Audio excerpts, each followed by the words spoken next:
السلام علیکم ورحمۃ اللہ وبرکاتہ۔ دوستو، میں آپ کا دوست حافظ عدنان شاہ، آپ کے اپنے چینل روحانی دربار سے۔ دوستو، آج کا جو ہمارا عمل ہے نظر بد اور حسد کا، ایسا زبردست عمل میں آج آپ کے ساتھ شیئر کرنے جا رہا ہوں کہ انشاءاللہ تعالی جیسا بھی معاملہ ہوگا نظر بد کا، وہ فوری طور پہ حل ہو جائے گا۔ دوستو، جادو، جنات، سفلی جادو، کالا جادو، بندش، ان سب کے اوپر جو جادو ہوتا ہے اس کو بولتے ہیں سفلی جادو یا نظر بد حسد۔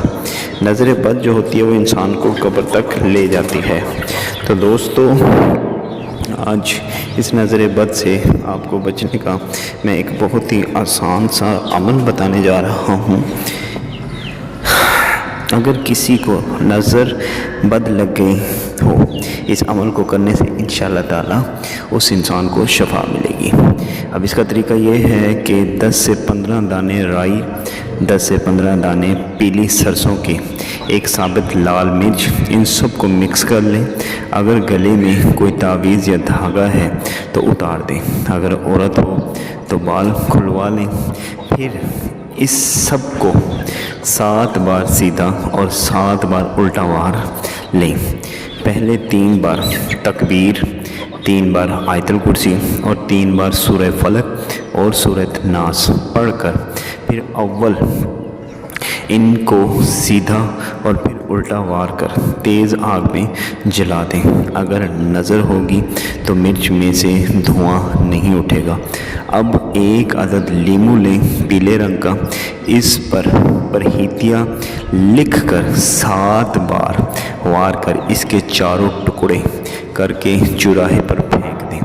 اب یہ دم مریض پر کریں۔ 21 بار آیت الکرسی اور 21 بار سورہ فلق، سورۃ ناس پڑھ کر دم کریں۔ اس کے بعد مریض کو غسل کر کے کپڑے بدلنے کا کہیں۔ تو انشاءاللہ تعالی جیسا مرضی حسد ہو، جیسا مرضی نظر بد ہو، اللہ نے چاہا تو انشاءاللہ تعالی اس کا زور، اس کا جو بھی کڑا ہے وہ ٹوٹ جائے گا۔ تو انشاءاللہ تعالی میرے جو بھائی، میری جو بہن بھی نظر بد کا شکار ہے، وہ اس عمل کو کر کے اپنے اوپر سے نظر بد یا جو بھی بد نظر ہے اس کا توڑ کر سکتی ہے۔ تو امید ہے دوستو عمل کو آپ اچھے سے سمجھ گئے ہوں گے۔ ملتے ہیں اپنی اگلی کسی ویڈیو میں، تب تک کے لیے اللہ نگہبان۔ اور دوستو، میں انشاءاللہ جلدی عملیات کا فری کورس شروع کرنے جا رہا ہوں، جو بھی فری ہوگا اس کی کوئی کاسٹ نہیں یا پرائز وغیرہ آپ کو پے نہیں کرنی پڑے گی۔ تو جو بھی بھائی مجھے جوائن کرنا چاہتا ہو وہ میرے واٹس ایپ نمبر پہ آ سکتا ہے، اور انشاءاللہ میں جلدی ایک گروپ بنا لوں گا، تو اس گروپ کو بھی آپ ایڈ کر سکتے ہیں۔ ملتے ہیں اگلی ویڈیو میں، تب تک کے لیے اللہ نگہبان۔